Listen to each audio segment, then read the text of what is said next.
La bonne nouvelle de cette semaine a été laquelle? Je vais emménager en fait. Je devais emménager depuis le mois de juillet. Il y avait des blocages en fait. Chaque fois on me disait oui, on va vous rappeler. Et il y avait le propos de la graine en fait à mon travail et je l'ai mis parce qu'il y avait des injustices aussi au niveau de mon travail. Et en fait, ce jour même, on m'a appelé, on m'a dit mais vous allez emménager. En fait, je ne m'attendais plus à ce qu'ils m'appellent. Vous avez jeté la semence? Oui, j'ai jeté. Le jour même, ils m'ont appelé en fait pour dire oui, bon, dépêchez-vous de faire les papiers parce qu'il y a une entrée dans les lieux à faire là dans la semaine, donc j'emménage mercredi. Amen.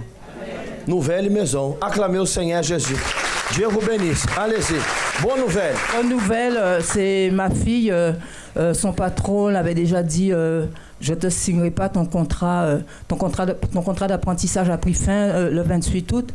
On ne te renouvelle pas. En plus, elle était à l'hôpital. Elle avait fait une opération. Ça faisait déjà 2 mois qu'elle ne mangeait pas. Vous avez déterminé. Et je n'ai pas accepté ça. J'étais révoltée contre la situation parce que je la voyais se lever à 4 h du matin dans la neige. Qu'est-ce que Dieu a fait? Et moi, j'ai écrit un courrier. J'ai donné un... Dieu a fait? Dieu a fait un miracle. Dieu a fait que le patron a dit que c'était une erreur. Cette lettre qu'on lui avait envoyée, disant qu'on ne la prenait plus, c'était une erreur. On me l'a dit à moi. Oui, ils vont la prendre. Et il a demandé au médecin de faire un papier comme quoi elle est capable de faire ça. Ça veut dire que le même patron qui a dit « je ne vais pas », c'est lui qui a dit « maintenant je vais ». Oui, celui qui a dit... L'homme possible est devenu comment? La bonne nouvelle. Oui, en fait, moi, c'est... au mois de mai, j'avais écrit à l'académie, au rectorat. J'avais demandé à ce que mes garçons puissent quitter l'établissement où ils étudiaient parce qu'un de mes garçons était harcelé par son professeur. Donc, il insultait, il disait que je ne vais pas te laisser une chance, tu verras, toi. Et donc, c'était des injustices. Vous avez une menace. Rappelez-vous de la parole la semaine passée, une menace. Et qu'est-ce que Dieu a fait? J'avais écrit aux autorités de l'académie, je leur demandais à ceux qui changent que mes 2 garçons changent d'établissement, mais c'était sans suite, c'était au mois de mai et ils refusaient, ils ne voulaient pas changer d'établissement. J'avais fait une main courante à la police, et malgré tout ça, j'ai vu la directrice de l'école, j'ai vu les assistants sociaux de l'école, j'ai vu les professeurs, sans suite. Et qu'est-ce que Dieu a fait? Donc Dieu a fait que en fait les enfants ont commencé l'école les 17 parce que depuis la rentrée ils n'allaient pas à l'école parce qu'ils étaient nulle part. Donc le 17 ils ont repris l'école. Moi je ne savais pas, donc l'académie a fait a fait partir le professeur de l'école parce qu'il y avait le professeur, c'était un professeur de... C'est lui qui avait menacé vos enfants? C'est lui qui a menacé l'enfant, mais en fait mon fils aîné est parti. L'académie l'a fait quitter l'établissement et les autres professeurs qui étaient aussi complices sont partis. Donc, voilà. Mes amis, c'est lui qui touche à ce qui appartient à Dieu, il aura des problèmes. Hein? Lundi, jour de conquête financière. Si vous souhaitez apprendre à devenir un professionnel à succès, à mener votre entreprise au sommet, si vous avez des cas d'injustice ou des blocages administratifs, 7h, 10h, midi, 15h et tout spécialement 20h sont les nombreux horaires auxquels vous pourrez participer et bénéficier d'enseignements pratiques et intelligents au Centre d'accueil de Paris. 254 rue du Faubourg Saint-Martin, 75 010 Paris ou dans le centre d'accueil le plus proche de chez vous. Découvrez lequel en appelant notre ligne amie 24h ou sur centredaccueil.net. Centre d'accueil, votre réalisation et notre satisfaction. Bonjour mes amis, soyez bienvenus à cette émission France en direct. Nous savons que la loi d'esclavage est finie. Mais pour que la loi de l'esclavage venait, de mettre la fin à l'esclavage venait, a été nécessaire que quelqu'un se révolte contre la situation pour faire tomber cette barrière qui divisait les êtres humains. Le problème, le grand problème, c'est que beaucoup de personnes oublient une chose, l'esclavage existe. Mais c'est vrai, l'esclavage existe? Oui, elle existe. L'esclavage spirituel. Beaucoup de personnes sont esclaves d'une pensée négative. d'une force négative. Il y a des gens qui pensent que s'il est mendiant, il sera mendiant pour toute la vie. Si la personne pense, je suis né pour faire ce type de travail et je serai comme ça. Il y a des gens qui pensent qu'ils ne peuvent pas passer d'une situation à l'autre. Beaucoup de personnes arrivent au centre d'accueil avec ce type de problème. Sa vie n'avance pas financièrement, sa vie n'avance pas professionnellement, mais en recevant une direction, la vraie direction, la bonne voie, en recevant aussi une foi surnaturelle, sa vie change complètement. Nous allons écouter et voir l'histoire de M. Simon, qui est arrivé au centre d'accueil dans une situation comme ça. Comment était votre vie avant? Un cauchemar. Hein? Un véritable cauchemar. Sa vie était un cauchemar. Qui étiez-vous avant? Alors, quand j'arrive au centre d'accueil il y a quelques années déjà, j'étais un SDF. Tout comme on voit dans la rue. Un SDF, n'est-ce pas? Un SDF, c'est-à-dire que j'avais pas de domicile. Je suis arrivé en France, je venais de notre pays. J'avais pas de domicile, j'avais pas de papier. J'avais pas de travail, j'avais pas d'amis, j'avais rien. Comme on voit les clochards dans la rue, j'avais que mes 2 petites valises que je traînais partout. Rien, ni papier? Ni papier. Pour manger, comment vous faisiez pour manger? C'était difficile. J'allais manger à Paris. À Paris et en région parisienne, il y a des petites associations où on vous offre le café le matin et avec un peu de chance, le soir, on vous donne un repas. C'est comme ça que je vivais. OK. Quel était son destin? Quel était le destin de Simon? Qu'est-ce que le diable a destiné pour lui? De vivre une vie de misère, hein? Parce que ceux qui vivent dans la rue, ils sont sujetés aussi à des maladies, n'est-ce pas? Beaucoup de maladies, de la violence, la drogue, beaucoup de drogue. Parfois, on voit des gens qui sont dans la rue, ils sont paumés. On se dit, mais comment il a pu arriver à un tel stade? Mais c'est l'environnement. Il y a un tel désespoir que s'il n'y a personne à côté pour vous tendre la main, vous plongez. Vous plongez chaque jour un peu plus. Quand je suis arrivée, rien ne marchait. Le père de mes enfants venait de me quitter avec des dettes de pavillon.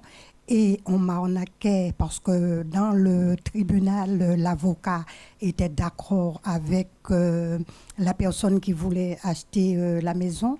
Donc, au lieu de payer le pavillon une fois, je l'ai payé 3 fois. Donc, j'ai prié, j'ai participé à des chaînes de prière et tout. Les lundis? Les lundis, oui. Et j'ai participé aussi le dimanche à la prière de, comme on dit déjà. Voilà. Et toutes les dettes ont été effacées. Toutes dettes effacées? Toutes dettes effacées. Ils sont passés où? Je ne sais pas. Alors Dieu les a enlevés? Dieu les a enlevés. Alors qu'est-ce que le centre d'accueil représente pour vous maintenant? Le centre d'accueil représente pour moi la bénédiction. Et voilà, et le centre d'accueil représente pour moi une maison de prière qui résout tout problème. Que Dieu vous bénisse. Quand je suis arrivée, j'avais des dettes qui atteignaient j'atteignais plus de 40 000 euros. Ouais. Et j'étais prête à me suicider. J'habitais la Bretagne et j'avais pris ma voiture un jour. Je suis allée au bord de la mer, j'ai failli me jeter. Et depuis ce jour-là, j'ai pris mes enfants. J'ai vendu ma voiture, j'ai pris mes enfants, je suis venue à Paris. Et je suis venue au centre d'accueil. Et depuis que je suis au centre d'accueil, j'ai commencé à prier, j'ai commencé les chaînes des prières. La dette a été effacée. Comme ça? Avec la grâce de Dieu. Oui. Et les dettes ont été effacées. Le dossier, normalement, devait prendre du temps. Parce que ceux qui connaissent la procédure, ça met vraiment du temps. Et moi, mon dossier a été traité. J'ai vu le pasteur m'a dit, je sais que quelque chose va se faire dans votre vie. Je suis allée et une semaine après, j'avais reçu la réponse et mes dettes ont été effacées. Toutes les dettes? Ouais, toutes les dettes ont été effacées. Donc ça m'a ça m'a donné un bon souffle de vie. Donc, ça m'a permis d'espérer et de continuer, quoi. Et le deuxième problème que j'avais, c'était, comme je suis arrivée à Paris, j'étais hébergée. Après, je me suis dit, je dois trouver absolument un logement. J'ai eu un logement, c'était un 24 mètres carrés. J'ai 2 garçons. Je vivais dans un 24 mètres carrés avec mes 2 garçons. Une petite chambre. Ouais, une petite chambre, en fait. Et Dieu a fait la grâce parce que j'ai suivi les chaînes de prière du samedi, qu'on appelle cas impossibles. Et sans fiche de paye, j'étais au chômage. Et Dieu a fait un miracle. J'ai eu mon logement au bout de 2 ans.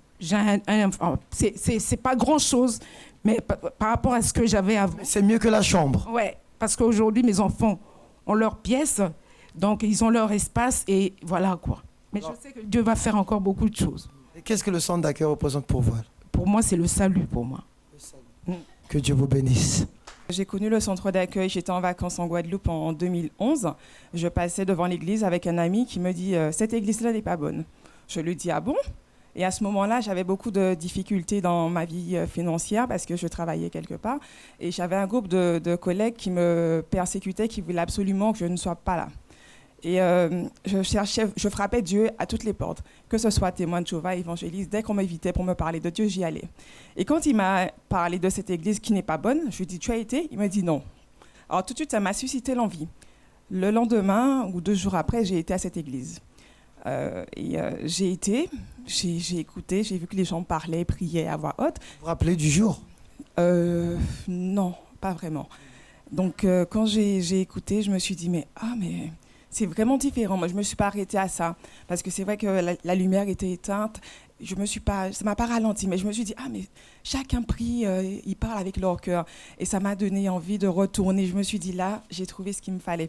Donc pendant il me restait 2 semaines à faire encore en Guadeloupe. J'ai été le lundi, le mercredi. Voilà, à chaque fois j'y allais, j'ai appris à savoir que Dieu existait vraiment, qu'on pouvait tout mettre entre ses mains. Donc ça faisait 2 ans que je priais pour avoir une mutation, mais je ne comprenais pas pourquoi je n'avais pas une réponse favorable. Et quand j'ai connu le centre d'accueil, je suis retournée en métropole, j'ai été à Ivry, près de chez moi, et j'ai commencé à apprendre. J'ai dit qu'il me faut, j'ai beaucoup de choses à apprendre, mais je dois apprendre parce que si tu fais des miracles dans la vie des gens, tu es capable de le faire dans ma vie. Donc je ne savais pas jeûner. Pour moi, jeûner, c'était difficile parce que je ne voyais pas comment j'aurais fait pour ne pas manger le matin. Donc c'était déjà difficile. Donc j'ai appris. Et jusqu'à maintenant, j'arrive à jeûner. J'ai appris à donner ma dîme, ce qui était difficile aussi. Mais petit à petit, tout ce qu'on disait à l'église, j'apprenais à le mettre en pratique. Et quand j'ai commencé à prier pour ma mutation, j'ai commencé à mettre ma foi en pratique. Quand j'ai choisi mon poste, lors de l'entretien, j'ai pris ma petite bouteille d'huile et j'ai mis discrètement sur les pas avant de rentrer dans l'administration. Donc, quand j'étais à l'entretien, j'ai fait ma prière. J'ai demandé au Saint-Esprit de guider ma bouche, de me parler. Quand je suis arrivée, je vois qu'il y a 4 personnes, 4 dames devant moi. Mais je ne me suis pas laissée influencer. J'ai parlé. Et quand je suis partie, j'ai remis ça entre les mains de Dieu. Je lui ai demandé si c'est ce qu'il me faut de le faire. Si ce n'est pas ça, j'accepterai sa volonté. Et dans mon travail, on était 4 à avoir fait une demande de mutation. Et elles étaient contentes parce qu'elles se disaient que ma chef leur avait dit que c'est elle qui allait avoir la mutation, et moi, on ne parlait même pas de moi. Alors que... Qu'est-ce qui s'est passé? Finalement, au mois de juin, j'ai eu une réponse favorable. J'ai eu le poste que je voulais. Et jusqu'à maintenant, depuis septembre, j'ai intégré mon poste. Et avec la grâce de Dieu, je suis là. Et je sais que c'est seulement lui qui a pu faire l'impossible devenir possible. Dieu vous bénisse. Simon, qui était Simon avant? Il vivait comme un clochard, un SDF, une personne qui n'avait pas d'abri. Il dormait dans la rue. Il était exposé à la violence, à la drogue, à toutes les situations. Pendant quelque temps, sa vie a été comme ça. Il n'avait pas d'espoir. Il était illégal. Il n'avait pas de travail. Il n'avait rien. Il était perdu dans la rue. Apparemment, son destin était comme ça. Vivre une vie comme ça. S'il s'avait accommodé, certainement aujourd'hui, il n'existait pas, ou il était dans la même situation. Comme vous, mes amis. Peut-être vous n'avez pas ce type de problème, mais vous pensez que vous avez arrivé à la limite. Mais je vous dis une chose, la foi n'a pas de limite. N'acceptez pas l'accommodation. La pire chose qui peut se passer dans la vie d'un être humain, c'est qu'il s'accommode, qu'il accepte les choses, qu'il accepte les problèmes qui sont sur lui, qu'il accepte l'imposition de ce monde. Sachez qu'il y a une manière de sortir de ces chemins. Il y a une solution pour votre problème. Écoutez ce que Simon va nous dire. Comment avez-vous connu le centre d'accueil? Alors moi, j'étais dans la rue, mais je peux vous assurer d'une chose, je n'acceptais pas cette situation. J'ai été à l'école. Grâce à Dieu, j'ai pu aller à l'école. Comment ça se fait que je me retrouve dans la rue, comme moins que rien? Donc j'avais envie de m'en sortir. Je ne savais pas par où commencer, parce que quand je suis arrivé en France, je ne connaissais personne. Je ne savais même pas par où commencer. Mais à l'intérieur de moi, il y avait ce désir de m'en sortir. Je voulais m'en sortir. Je n'avais pas d'amis, je n'avais personne pour me guider. Mais il s'est passé une chose. J'avais ceux qui m'ont logé un premier temps avant de me demander de partir. La dame, elle achetait toujours le journal qu'on appelle Amina. Et dans ce journal, il y avait un témoignage de quelqu'un de l'église qui racontait comment sa vie avait changé. J'ai lu ce témoignage et je me suis dit, mais si ce Dieu, il existe, moi aussi je vais chercher ce Dieu. Et je ne connaissais pas l'église, j'habitais à l'époque avec mes amis, on était dans le 91 à Évry-Courcouronnes. Et la seule adresse qu'il y avait dans le journal, c'était Paris, 254 rue du Faubourg Saint-Martin. Je suis monté dans le RER, je suis venu à Paris, j'ai commencé à chercher et c'est comme ça que j'ai trouvé l'église. Ok, c'est comme ça que vous avez connu l'église, n'est-ce pas? Il a une histoire d'une cabine téléphonique, qu'est-ce que c'est ça? La fameuse histoire de la cabine téléphonique. Alors, vous savez, quand vous n'avez nulle part où aller, et en hiver comme maintenant, il fallait parfois le soir se mettre au chaud. Et comme j'avais nulle part où aller, parce que je prenais les trains jusqu'à la dernier train, et après il fallait sortir. Où est-ce que je vais aller? Le seul endroit que je connaissais à Paris, c'était l'église. Donc je passais la nuit dans la cabine, elle est encore là, cette cabine, en face de l'église à Paris. En face de l'église, il venait à l'église, n'est-ce pas? Je venais à l'église et quand l'église fermait aussi, j'avais nulle part où aller, je restais dans la cabine. Et le lendemain, je ressortais de la cabine, j'entrais à l'église. Vous savez pourquoi c'est intéressant cette cabine? Parce que n'est pas seulement lui qui a habité dans cette cabine. Il y a d'autres personnes qui sont à l'église et qui ont habité dans cette cabine qui était proche de l'église. La cabine téléphonique, et elle continue là. Elle est là, elle est toujours là.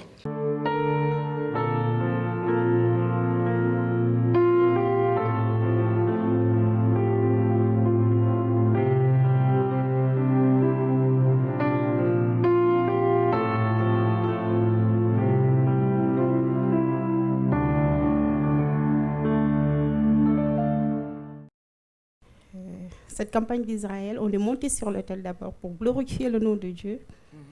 On s'est mariés. Et dès qu'on s'est mariés, les portes étaient ouvertes. Un boom que je ne peux même pas dire, c'est lui qui va tout vous dire. Depuis janvier, on a monté une société, une sorte de construction immobilière. De janvier à la date d'aujourd'hui, il fallait que cet agence soit agréé, conventionné par l'État. Il y a eu 40 dossiers en Île-de-France, 40 dossiers des grosses sociétés qui ont plus de 10 ans dans le bâtiment, qui ont l'expérience. Et donc, sur les 40 dossiers en Île-de-France, il y a eu 5 qui ont été retenus, dont le nôtre, une société qu'on a créée en janvier seulement. Et après, je suis venu voir le pasteur. On a eu l'agrément le 30 juillet. Je suis venu en parler au pasteur. Et la semaine dernière, vous savez, avant de monter cette société, il y a des appels, l'État fait des appels d'offres vous savez, dans le site de l'État. Alors, j'avais vu une appel d'offres pour l'objectif, c'était rénover les travaux de rénovation des logements de fonction du département 92 et 93 pour les fonctionnaires.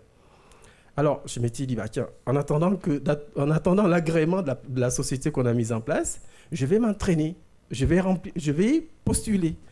Ça m'a pris 2 semaines. J'ai fait ça. Le dernier jour qu'il fallait déposer le dossier, il y a une partie par Internet que j'ai envoyée. La deuxième partie, il fallait déposer une partie au Conseil général du 92 et une autre partie au Conseil général du 93. Donc j'ai couru le dernier jour. J'ai été à Nanterre, 92, et puis à Bobigny pour le 93. Je me suis dit, bon, au moins c'est fait. Bon, excusez-moi, j'ai dit, bon, c'est pas grave, je me suis entraîné. Et donc, une semaine après, l'ingénieur qui s'occupe des dossiers, il m'a appelé pour me dire, on ne peut pas instruire votre dossier parce que vous n'avez pas rempli une fiche technique qui vaut à peu près 20 pages. Je vous dis, c'est des dossiers. Alors, je lui ai dit, en plaisantant, je lui ai dit, écoutez, madame, c'est pas grave. Ben, au moins, on se sera entraîné cette année. Et puis, l'année prochaine, il y aura d'autres appels d'offres. Je reviendrai. Et voilà, j'ai oublié le dossier complètement. Alors, vendredi dernier, il me téléphone. J'ai toujours, je précise, hein, moi, d'habitude, je n'ai pas les documents le lundi. J'ai toujours mon portable que je bénis. Alors, le portable, il sonne. Et la secrétaire du conseil général me dit, voilà, le directeur qui est chargé des appels d'offres en construction, veut vous rencontrer parce qu'il est intéressé par votre dossier. Il va vous rencontrer avec la directrice de l'urbanisme, plus une autre, justement la dame, l'ingénieur qui vous a déjà reçu au téléphone et qui vous a dit que le dossier est incomplet, il ne peut pas l'instruire, il ne peut même pas l'enregistrer.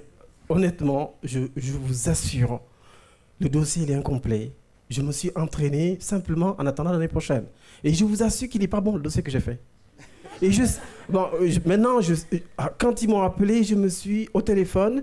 Ouais, ils veulent vous rencontrer. On vous propose mercredi 11 septembre. Alors, j'ai fini avec elle au téléphone et puis, bam, à genoux, dans mon au travail, je me suis mis à genoux. J'ai clamé. Alors, mais les gens me regardaient. Ils savent maintenant. Dès que je mets à genoux, ils savent. J'ai prié. Aussitôt après, je l'ai appelé. Je lui ai dit, mais il est trop fort. J'ai dit, notre Seigneur est trop fort. Donc là, finalement, ils me répondent, vous avez tous les titres là. Alors, rien que le fait d'être conventionné par l'État, agréé par l'État, par contre, il me demande, à partir de septembre, d'embaucher 20 personnes en Ile-de-France, dans les différents corps d'État du bâtiment. 20 contrats. Et pour ça, il nous donne 15 000 euros pour toutes les formalités d'embauche et 250 000 euros pour l'investissement. Le centre d'accueil est tout pour nous parce qu'on a été délivrés, on a été bénis et on est monté sur l'autel pour glorifier Dieu et Dieu a répondu. Et cette campagne d'Israël, j'ai dit, il est temps que toute bouche confesse ta gloire.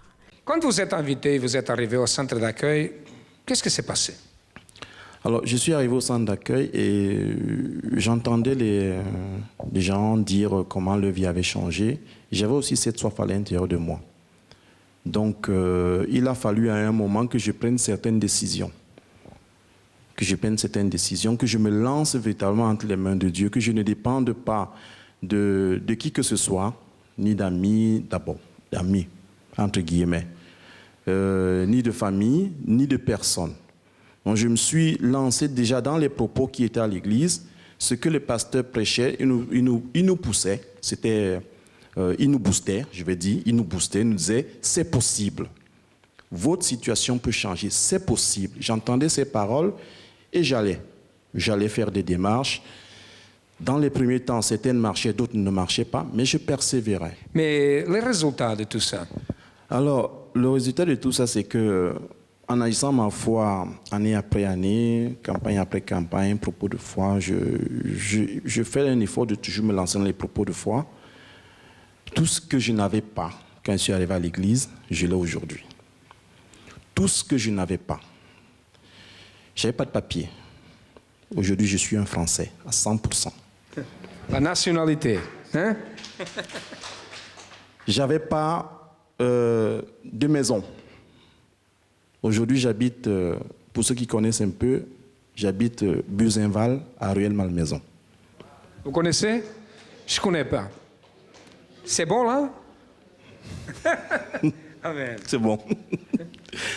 J'avais pas de famille, j'étais tout seul Dans un grand pays comme ça, j'étais tout seul. Aujourd'hui, j'ai une famille. Je me suis marié avec une femme que j'ai rencontrée à l'église. J'ai des enfants.